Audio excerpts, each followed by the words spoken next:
四川江油一场校园霸凌事件引发万人怒吼，公安局电话被打爆，全网围观电话革命。但江油也许只是开始。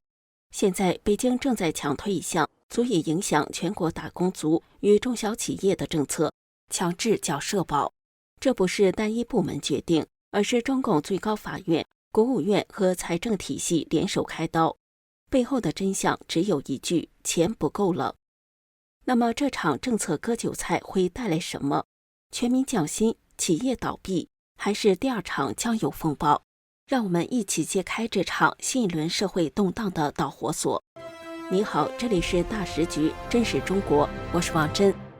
中共当局宣布，自2025年9月1号起，全面禁止自愿放弃社保的做法。所有雇佣关系中，企业必须为员工依法缴纳社保保险费用。任何自愿放弃社保的书面协议或口头约定均无效。中共最高法院通过司法解释形式强制规定，违者不仅需要全额补缴所欠社保费用，还将被征收每天5/10的滞纳金，员工可据此解除劳动合同，企业则需要按工作年限支付补偿，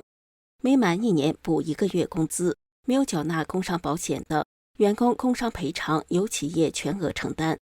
随着人口老龄化加剧和社会保障基金的压力，当局进一步推动全民参保计划。社保新规对于企业和员工都将产生巨大影响，企业用工成本将飙升，哀鸿遍野，员工则五味杂陈。社保新规的出台，意味着中国的社保资金出现了严重亏空，运行难以为继。美国南卡罗来纳大学埃肯商学院教授谢田表示，中共实行强制社保，就是因为社保基金不足。现在恐怕已经到了连支付现有的退休人员的退休金都满足不了，已经亏空到如此地步，他不得不想尽办法来增加社保收入，但是看来为时已晚。中共很可能不得不削减退休人员的工资来补偿这个窟窿。谢田说，其实许多小企业能够生存至今，就是因为当时和员工约定不交社保，员工宁可多拿到手现金，也不愿意交社保。如果强制要交，对企业来说本来就利润很薄，肯定要降员工的薪资。对于员工来说，等于被强制降薪，最后出现房贷断供潮，房地产泡沫破灭加快，企业加速倒闭破产。中国问题专家王鹤表示，这次当局要求强制交社保，本身是社保运行危机的一个征兆。中共国务院6月公布的2024年度财政收支审计工作报告中就说，发现25个省份的养老保险基金存在问题，总金额超过601亿元中，有超过414亿元被挤占、挪用或骗取套取。有13个省份将超过406亿元的城乡居民基本养老保险基金违规挪用于三保支出、偿还地方政府债务等用途。这一巨额挪用行为引发了社会对政府公信力的广泛质疑。除挪用外，审计还发现16个省份的90家中介机构在2009年至2024年间，通过伪造劳动合同、仲裁书等方式，帮助2万多名不符合条件的人员违规参保，导致基金损失。有22个省份用自己的小政策，不当增加基金支出超过187亿元。挪用事件叠加9月1号强制社保新规，引发公众对政府公信力的质疑，认为社保形同税，难以取信于民。一些网民认为，挪用行为是对公众信任的背叛，质疑资金去向和政府管理能力。有的认为，挪用行为是劫贫济富，加剧社会不公感，也反映了地方财政困境和政府监管漏洞。在当前中国经济衰败的背景下，强行推行缴纳社保被认为是饮鸩止渴，也被民众称为是当局割向百姓的镰刀，引发广泛担忧。这是否会成为压垮中小企业的最后一根稻草？在一个热传的视频中，博主说，第一批因社保问题面临降薪失业的人出现了，最后受伤的还是打工人。博主说，从9月1号起，公司被强制买社保，因此老板决定项目外包，员工可以做兼职，工资减半，或者是降薪2000元，最终还是要羊毛出在羊身上。有的说很多小公司本身就几个人，入职前说清楚了不买社保，现在强制缴纳社保，上有政策下有对策，肯定又要有人失业或面临降薪了。作为打工者，更倾向于现金到手。有中国大陆自媒体分析说，目前争议焦点是这项政策会造成企业成本激增，中小微企业社保支出预计平均增加30%以上。另外，部分企业因此将转向外包、短期合作，如小时工，或返聘无需缴纳社保的退休人员，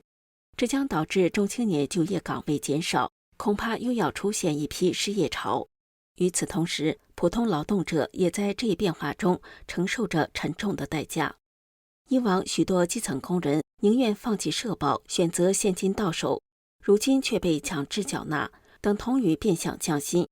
一位网民评论：工资没涨，工作不保，还要我自己掏钱给国家社保输血，养活未来几十年后的自己，我自己都还没活明白。网络上一段热传视频中，一名企业主无奈表示，社保一来项目全外包，原来月薪6000元，现在只有3000元，你要么就干，不干你就走人。有网民评论：等到我们80后退休，就无钱可拿了。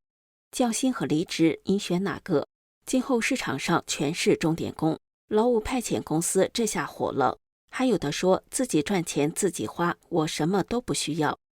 为什么要在此时推行如此严厉的社保措施？多位专家指出，根本原因在于中国的社保资金早已告急。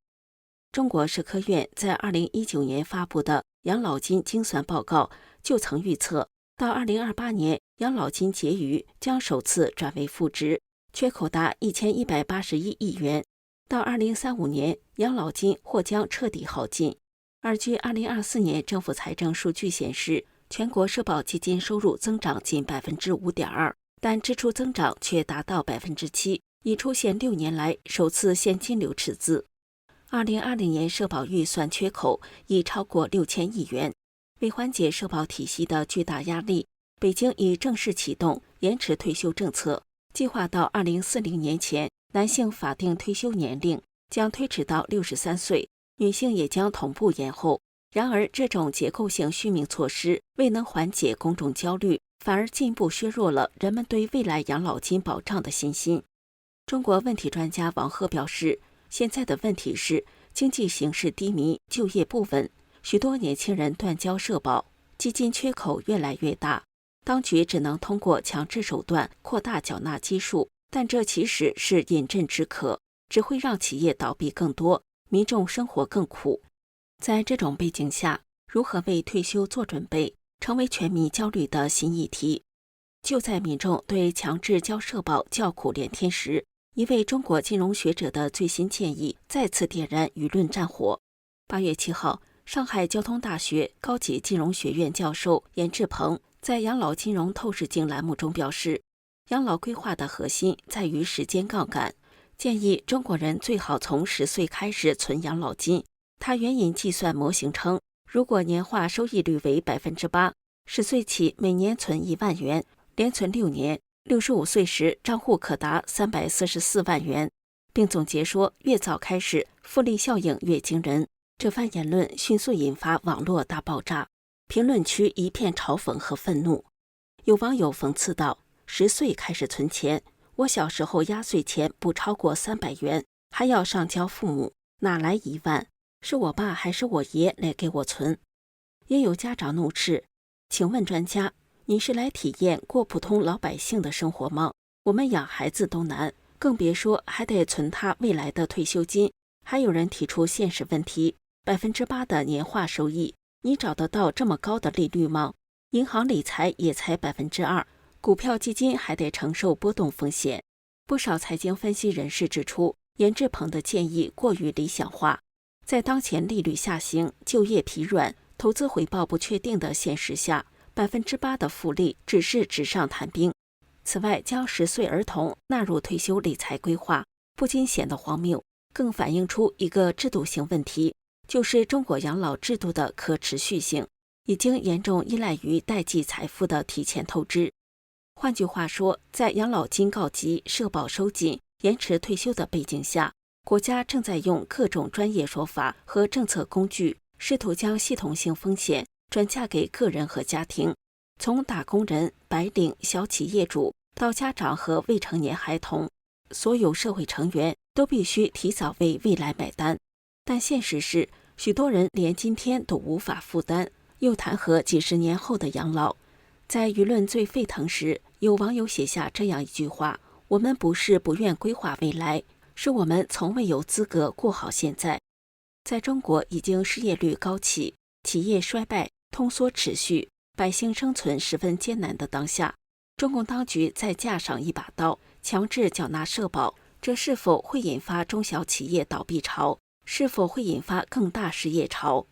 最终是否将引发各地更大规模的江油事件？让我们拭目以待。